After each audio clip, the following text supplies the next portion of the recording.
നിലമ്പൂർ ഉപതെരഞ്ഞെടുപ്പ് ഫലം CPM-ന്റെ ഭാവിയെ എങ്ങനെ സ്വാധീനിക്കും? ഭാവിയെ എങ്ങനെ സ്വാധീനിക്കുമെന്ന് വെച്ചാൽ അത് പ്രവർത്തകർക്കിടയിൽ ഒരു ഞെട്ടലുണ്ടാക്കിയിട്ടുണ്ട്, അത് സത്യമാണ്. കാരണം നിലമ്പൂര് ശരിക്കും അവർ പറയുമ്പോൾ കോൺഗ്രസ് മണ്ഡലം നല്ലത്, അത് UDF LDF അതേ അവരുടേതായ സ്വാധീനമുള്ള ഇടത് സ്വഭാവമുള്ള കോൺഗ്രസ്സുകാരും കമ്മ്യൂണിസ്റ്റുകാരും കൂടുതലുള്ള സ്ഥലമാണ്. കോൺഗ്രസ്സുകാരല്ല, ഇടത് സ്വഭാവമുള്ള മുസ്ലിങ്ങളും ഇടത് സ്വഭാവമുള്ള ഹിന്ദുക്കളും കൂടുതലുള്ള സ്ഥലമാണ് ആ പ്രദേശം.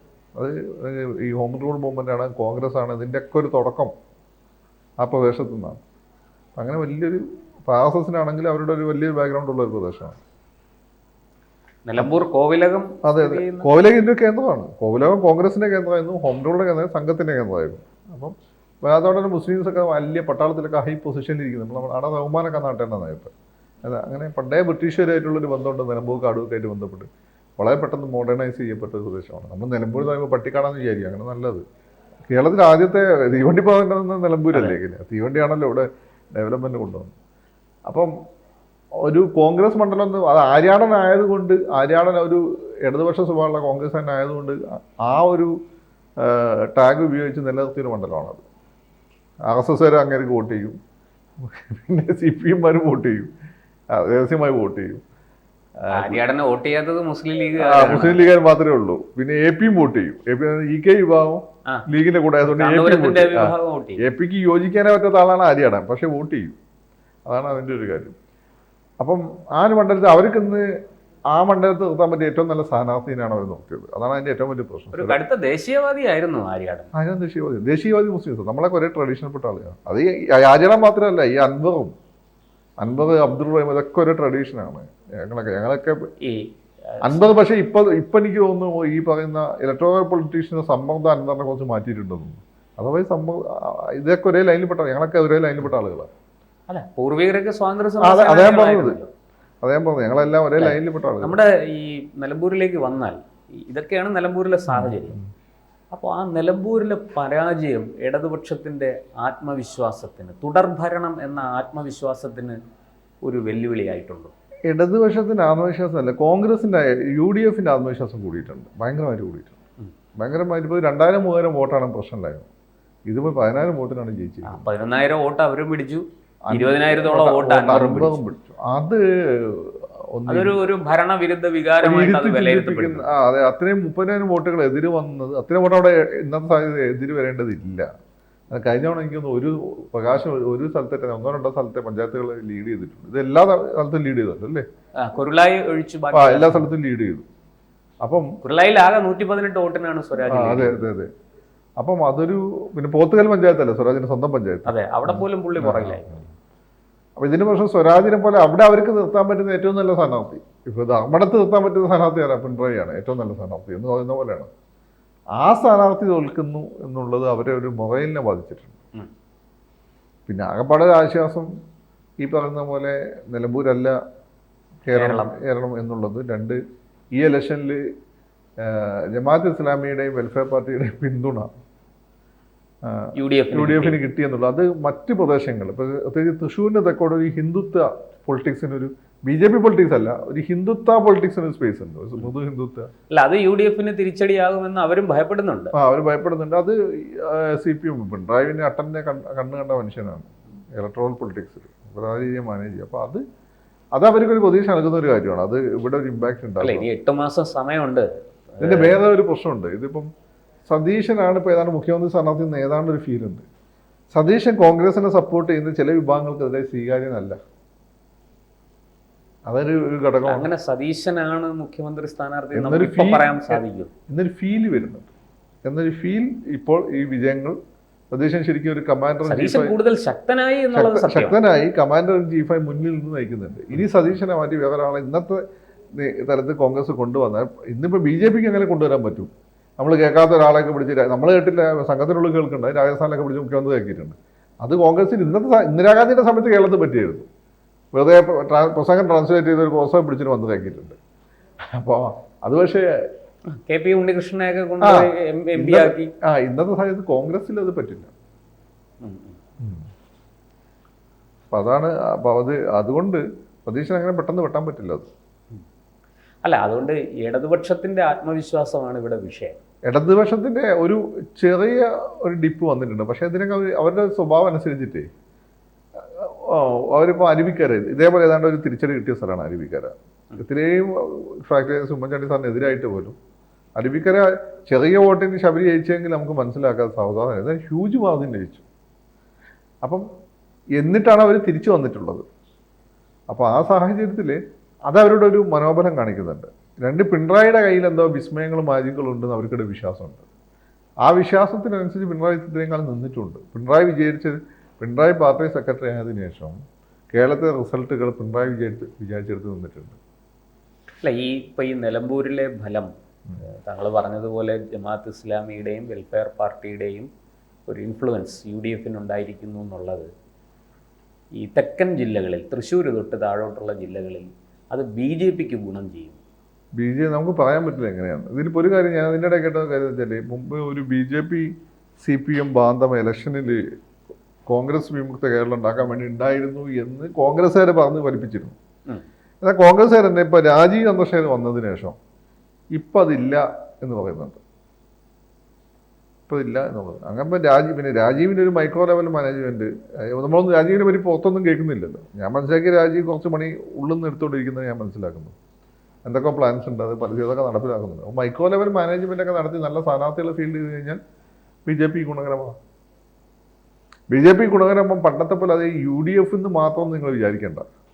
തൃശ്ശൂരിൽ നിന്നൊക്കെ LDF നന്നായിട്ട് വോട്ട് പോകും. ഈ തെക്കൻ ജില്ലകളിൽ തീർച്ചയായിട്ടും LDF ഒരു വെല്ലുവിളിയാവും. ഹിന്ദു വോട്ടേഴ്സ് കൂടുതലുള്ളത്. ഇപ്പൊ BJP നല്ല കാൻഡിഡേറ്റ്സിനെ നിർത്തി നല്ല രീതിയിൽ ഓർഗനൈസ് ചെയ്യുകയും ചെയ്താൽ ഇന്നത്തെ സാഹചര്യത്തിൽ യങ് വോട്ടേഴ്സിന് സാധിക്കും. ഇപ്പൊ അൻവറിന് കിട്ടിയ വോട്ട് എനിക്ക് തോന്നുന്നത് യങ് വോട്ടേഴ്സിന്റെ വോട്ടാണ്. അൻവറിന്റെ യങ്സ്റ്റേഴ്സിന്റെ ഒരു സ്വാധീനം, ഈ പറയുന്ന ജീവിതം കളവാക്കുന്ന മനുഷ്യൻ എന്നാണല്ലോ അന്ന് ചില മാധ്യമപ്രവർത്തകരൊക്കെ പറഞ്ഞിട്ടുള്ളത്. അങ്ങനെ ഒരു സ്വാധീനമുണ്ട്. അപ്പൊ ആ സ്വാധീനം മാത്രമല്ല 9 വർഷം MLA ആയിരുന്ന ആളല്ലേ. അതെ. അതുകൊണ്ട് മണ്ഡലത്തിലെ ഒരു പൾസ്. പിന്നെ സാധാരണ ജനങ്ങൾക്ക് എളുപ്പം കേട്ട സെൻസിബിൾ എന്ന് തോന്നുന്ന കാര്യങ്ങളാണ് അൻപത് പോലെ പോകുന്നത്. പിന്നെ അൻപത് ആകപ്പാടെ ഉച്ചയ്ക്ക് ഒന്ന് പറയും, രാവിലെ വേറൊന്ന് പറയും. പക്ഷെ പറഞ്ഞ 1-2 കാര്യങ്ങൾ സെൻസിബിൾ ആണ് എന്ന് മാത്രമല്ല അതിൽ അൻവർ അന്ന് അടിയുറച്ച് നിൽക്കുന്നുണ്ട്. അൻവർ ഒരു എടുത്തുചാട്ടക്കാരനാണ് എന്നുള്ളത് ഒഴിച്ചാൽ പിന്നെ എനിക്ക് തോന്നുന്നു അൻവറിന്റെ പരിപാടി ട്രംപിന്റെ പരിപാടിയാണ്. നിരന്തരം ഈ ഫീൽഡിൽ പോകേണ്ട ആവശ്യമില്ല, ഫീൽഡിലുള്ള പണി വേറെ ചെയ്യാം. ഈ മീഡിയയിൽ നിൽക്കുക, മീഡിയയിൽ ഇങ്ങനെ എന്തെങ്കിലും ഇപ്പം നിറഞ്ഞു നിന്നിട്ട് ആളുകളെ മുന്നിൽ എപ്പോഴും ഉണ്ടാവണം. അപ്പൊ ഇങ്ങനെ വൈരുദ്ധ്യാത്മകമായി അങ്ങനെ വൈരുദ്ധ്യാത്മകമായി നിന്നാലല്ലേ ഈ പറയുമ്പം അത് ആ മീഡിയ സ്പേസിൽ നിങ്ങളെപ്പോഴും ഉണ്ടാവുള്ളൂ. അപ്പോൾ ഉണ്ടാകുന്ന സമയത്ത് ആളുകളെ നിങ്ങൾ കൺവേഴ്സ് ചെയ്യണം. ഇപ്പോൾ പിണറായി ഇതിന് ഉദാഹരണമാണ്. പിണറായി നരേന്ദ്രമോദി ഇന്ത്യയിൽ ഏറ്റവും കൂടുതൽ മീഡിയ വയറ്റയാടിയ ആളുകളാണ്. അതിലാദ്യം ഇത് നെഗറ്റീവ് പബ്ലിസിറ്റി ആയിരുന്നു. ഇപ്പം നോക്കൂ, രണ്ടുപേരും പോസിറ്റീവ് പബ്ലിസിറ്റി. അൻവർ ഈ പാഠങ്ങളൊക്കെ കുറച്ച് പഠിച്ചിട്ടുണ്ടെന്ന് എനിക്ക് തോന്നുന്നു. സമർത്ഥമായിട്ട് അതിനെ ഉപയോഗിക്കുന്നുണ്ട്, വളരെ നന്നായിട്ട് ഉപയോഗിക്കുന്നുണ്ട്. അപ്പം നമ്മൾ പണ്ടത്തെ പോലെ കൃത്യമായി ഇന്ന ബ്ലോക്കിൽ നിന്ന് ഇന്ന രീതിയിൽ വോട്ട് പോകുന്ന പണ്ടത്തെ പോലെ ഇന്ന് പറയാൻ പറ്റില്ല. ഈ സാഹചര്യങ്ങളെല്ലാം ഒരു ഘടകമാണ്. അപ്പം യങ്സ്റ്റേഴ്സിൻ്റെ ഇടയിൽ പ്രത്യേകിച്ച് അവരെ കൃത്യമായിട്ട് അങ്ങനെ പൊളിറ്റിക്കൽ വോട്ടൊന്നുമല്ല. അപ്പം CPM സംബന്ധിച്ച് ഒരു അന്താളിപ്പ് ഈ ഇലക്ഷനിൽ CPM പ്രവർത്തകർക്കിടയിലുണ്ട്. ആ സിസ്റ്റത്തിലുണ്ടോ എന്ന് എനിക്കറിയില്ല. കോൺഗ്രസ്സുകാർക്ക് കുറച്ചൊരു ഉണർവ് കിട്ടിയിട്ടുണ്ട്. ഞാൻ പറഞ്ഞ 2 കാരണങ്ങളുണ്ട്. ഈ വിജയം പ്ലസ് രാജീവ് ചന്ദ്രശേഖരാണ് BJPയുടെ പ്രസിഡന്റ് എന്നുള്ള ഒരു വിശ്വാസം. അത് അവരുടെ വിശ്വാസം. എനിക്കറിയില്ല എന്താ സംഭവം, നമുക്ക് ഉള്ളിലൊന്നും അറിയില്ല. പണ്ട് കച്ചവടം ഉണ്ടായിരുന്നു, ഇനി ആളെ കച്ചവടം ഇല്ല, അത് നമുക്കറിയില്ല. പക്ഷേ കോൺഗ്രസ്സുകാർ തന്നെ ഇങ്ങനെ പറയുന്നുണ്ട്, ഇനി അത് നടക്കില്ല എന്ന് പറയുന്നുണ്ട്. അപ്പം അതെല്ലാം കൊണ്ട് കോൺഗ്രസ് ഒന്ന് ദുർബലമായി കിടന്ന കോൺഗ്രസ് ഒന്ന് ശക്തിപ്പെടുന്നു. ഒരു ശക്തനായ നേതാവ് ഉണ്ടാവുന്നു. ഇതുവരെ ശക്തനായ നേതാവ് ഉണ്ടായിരുന്നില്ല. പിണറായിയോട് കടപിടിക്കാവുന്ന നേതാവ് ഉണ്ടാവുന്നു. പിണറായിയുടെ അതേ ബോഡി ലാംഗ്വേജും കാര്യങ്ങളും എല്ലാം തന്നെ ഉള്ള നേതാവ് ഉണ്ടാകുന്നതിന് കോൺഗ്രസിന് അനുകൂലമാണ്. അപ്പോൾ കോൺഗ്രസ് ആ രീതിയിൽ ഒന്ന് ശക്തിപ്പെടുന്നത് ഇപ്പുറത്ത് ദുർബലമായ കോൺഗ്രസിൻ്റെ സ്ഥാനത്ത് ശക്തനായ കോൺഗ്രസ് നേടുന്നത് സ്വാഭാവികം അതിൻ്റെ ഒരു അങ്കലാപ്പുണ്ടാവും. പിന്നെ അവരുടെ ഒരു വലിയ ഗ്രൂപ്പുകളൊന്നും ഇപ്പം കാണുന്നില്ല. കോൺഗ്രസ് പ്രവർത്തകരും ഈ പറയുന്ന എല്ലാവരും ഒരു മിതത്വം പാലിക്കുന്നു. ഈ പറയുന്ന ഇന്നോവ കാറിൽ വൈറ്റ് ഇട്ട് വന്നിട്ട് മാമച്ചനായി കളിക്കുന്ന കോൺഗ്രസ് നേതാക്കന്മാരെയും പ്രായം ചെന്ന ഈ താപ്പാനകളെല്ലാം ഓരം ചേർത്തിരിക്കുകയാണ്. അവരതിന് പലരും കേൾക്കുന്നില്ല. ചെറുപ്പക്കാരുടെ ഒരു അപ്പോൾ അവരെ സംബന്ധിച്ചിടത്തോളം എങ്ങനെ അധികാരത്തിൽ കൊണ്ടുവരിക എന്നുള്ളതാണ്. ലീഗിനും ആ ഒരു സംഭവമുണ്ട്. ഇതിൽ കിടക്കുന്ന ഒരു കോൺഗ്രസ് നേടുന്ന പിന്നെ CPM അനുകൂല സതീശൻ മുഖ്യമന്ത്രി സ്ഥാനാർത്ഥി എന്ന രീതിയിൽ അങ്ങനെ ഒരു ഫീല് വരുമ്പോൾ അത് കോൺഗ്രസിനെ സപ്പോർട്ട് ചെയ്യുന്ന ചില ഏരിയകളിൽ അത് സ്വീകാര്യമാണോ എന്നില്ല. അത് CPM അനുകൂലമാണ്. ഇത് പ്രവർത്തകരുടെ ഇടയിലുള്ളതാണ് പന്താളിപ്പുള്ളത്. ഇങ്ങനെ ഒരു സ്ഥാനാർത്ഥി ഇങ്ങനെ മണ്ഡലത്തിൽ ഇത്രയും ബാധ്യത തോറ്റു എന്ന അന്താളിപ്പ് അവരുടെ ഇടയിലുണ്ട്. ആ പാർട്ടിയുടെ സെറ്റപ്പിനുള്ളത് ഇപ്പം നമുക്കറിയില്ല അവരെന്താ പ്ലാൻ ചെയ്യുന്നു. അവർ ചിലപ്പോൾ തോൽക്കാൻ വേണ്ടി സ്ഥാനാർത്ഥികളെ നിർത്തും, എന്നിട്ട് മറ്റുള്ളവരെ വേണ്ടി സൈക്കോളജിക്കലി മറ്റുള്ളവരെ കൊണ്ട് കളിപ്പിക്കും, ഗെയിം കളിപ്പിക്കും, ബിഗ് ബോസ് കളിപ്പിക്കും. അത് അരുവിക്കര ചെയ്തിട്ടുണ്ട് അവർ. ഉമ്മൻചാണ്ടിനെ കൊണ്ട് അവർ ബിഗ് ബോസ് കളിപ്പിച്ചിട്ടുണ്ട്. അപ്പം പെട്ടെന്ന് നമുക്ക് പ്രവർത്തകർക്കിടയിൽ അന്താളിപ്പുണ്ട്, അത് മാത്രമേ പറയാൻ പറ്റുള്ളൂ. പിന്നെ ഈ ചാടാൻ തയ്യാറായി നിൽക്കുന്ന ചില ഘടകകക്ഷികളുണ്ട്. CPI അല്ല കേട്ടോ, CPI ആടൊന്നുമില്ല, വേറെ ചില ഘടകകക്ഷികളുണ്ട്.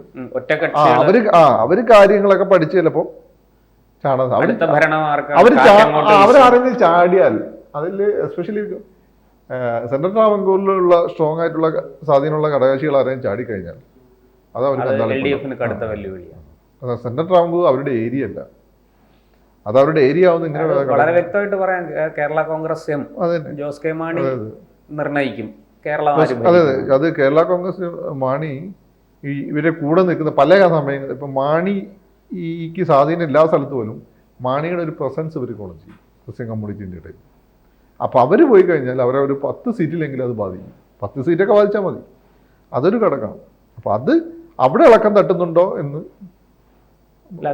കോട്ടയം, ഇടുക്കി, എറണാകുളം, കോട്ടയം ഇടുക്കി പറഞ്ഞാൽ പത്തനംതിട്ടയുടെ കുറെ ഭാഗങ്ങൾ, തൃശ്ശൂരിൽ ചില ഭാഗങ്ങളുണ്ട്, ആലപ്പുഴയുടെ ചില ഭാഗങ്ങളുണ്ട്, മലബാറിലെ കുടിയേറ്റ മേഖലകളുണ്ട്. പിന്നെ മാത്രമല്ല ഈ മാണി സാറിന്റെ തിരുവമ്പാടി പോലെയുള്ള മേഖലകളുണ്ട്, അതുപോലെ ഇരിക്കൂർ അങ്ങനെയുള്ള സ്ഥലങ്ങളുണ്ടല്ലോ, കണ്ണൂർ അവിടെയൊക്കെ. അപ്പോൾ ഇതിൻ്റെ വയനാട്ടിലുണ്ട്. അപ്പം ഇതിൻ്റെ സരിച്ച് കേരള കോൺഗ്രസ് പലതുണ്ടെങ്കിലും മാണി സാറിന്റെ കേരള കോൺഗ്രസിനാണ് അഡ്രസ് ഉള്ളത്. മാണി സാർ എവിടെയെന്നുള്ളതാണ്. മാണി സാർ എവിടെ? അപ്പം മാണി സാറിന്റെ പാർട്ടി ഒരു 5 കൊല്ലം കൂടെ അങ്ങനെ നിലനിൽക്കും. 5 വർഷം കൂടെ, അത്രേ ഉള്ളൂ. അതിപ്പം ഭരണത്തിലുള്ളതുകൊണ്ട് ഇപ്പം നിലനിൽക്കുന്നത്. അപ്പം ആ ഒരു ഘടകം ഇവരെ പല രീതിയിലും സഹായിക്കും. അതാണ് കോൺഗ്രസിന് ഇവരില്ലെങ്കിൽ പോലും ക്രിസ്ത്യാനിയുടെ സ്വാധീനമുണ്ട്. പക്ഷേ ഇവർ കുറച്ചുണ്ടെങ്കിൽ അത് കുറെ കൂടെ ഇവർ കുറച്ച് വോട്ട് CPM കൊടുത്തു കഴിഞ്ഞാൽ സെൻട്രൽ ട്രാവൻകൂർ പല സ്ഥലത്തും 5000-6000 വോട്ടിനൊക്കെയാണ് ജയിക്കുന്നത്. കാരണം അവിടെ ഒരു പാറ്റേൺ ഉണ്ട്. ഈഴവ വോട്ട് പൊതുവെ CPM കിട്ടും, ദളിത് കോളനികൾ, പത്തനംതിട്ട അങ്ങോട്ട് അങ്ങനെ. പിന്നെ ഈ പറയുന്നതിൻ്റെ അത് ഈ ക്രിസ്ത്യൻ നായ വോട്ടാണ് ഇവർ കിട്ടിക്കൊണ്ട്. അതിൽ ക്രിസ്ത്യൻ വോട്ടുകളിൽ ഒരു വിഭാഗമാണ് ഇത്തവണ തിരിഞ്ഞ്. അതിൻ്റെ ഒരു ഇഫക്റ്റ് ഈ ഭരണനഷ്ടത്തിലുണ്ട് അവർക്ക്. പിന്നെ ഇവർ 2008 ഈ മണ്ഡല പുനർനിർണയം കഴിഞ്ഞോട് കൂടിയിട്ട് മിക്ക മണ്ഡലങ്ങളും LDF അനുകൂലമാക്കി മാറ്റി വെച്ചിട്ടുണ്ട്. മുമ്പ് ഹ്യൂജ് മാർജിനിൽ UDF ജയിച്ച സ്ഥലങ്ങളിലൊക്കെ ഇപ്പോൾ 10,000-നൊക്കെ ഭൂരിപക്ഷമേ ഉള്ളൂ. അവിടെയാണ് മാണി പ്രസക്തമാവുന്നത്. അപ്പം അതുകൊണ്ട് അത് മാണി ഇളകും എന്നുള്ളൊരു സംശയം ചിലപ്പോൾ ഉണ്ടാവാം. ഇതൊക്കെ ഫാക്ടേഴ്സാണ്. എന്തായാലും കാത്തിരുന്ന് കാണാം ഈ LDFന്റെ ആത്മവിശ്വാസം എത്രത്തോളം ഉണ്ട് എന്നൊക്കെ. ഇനിയിപ്പോൾ തദ്ദേശ നമ്മൾ ഒറ്റ കാര്യം നോക്കിയാൽ നമ്മൾ തിരുവഞ്ചൂരില്ലേ, തിരുവഞ്ചൂര് ഇതിന് തൊട്ടുമുമ്പത്തെ ഇലക്ഷൻ വലിയ ഹ്യൂജ് മാർജിനാണ് അയച്ചത്. പക്ഷേ കഴിഞ്ഞ ഇലക്ഷനിൽ ജസ്റ്റ് രക്ഷപ്പെട്ടതോ അനിൽകുമാറിനായിരുന്നു. അപ്പം അങ്ങനെ ഒരു വ്യത്യാസമുണ്ട്. ഇങ്ങനെയുള്ള ഫാക്ടേഴ്സാണ് ഇത്. അവിടെ കേരള കോൺഗ്രസ് അല്ല മത്സരിക്കുന്നത്, പക്ഷേ സ്വാധീനമുണ്ട്. കൂടുതൽ വാർത്തകളും വിശേഷങ്ങളും നിങ്ങളിലേക്ക് എത്താൻ ABC മലയാളം സബ്സ്ക്രൈബ് ചെയ്യുക, ബെൽ ബട്ടണും അമർത്തുക.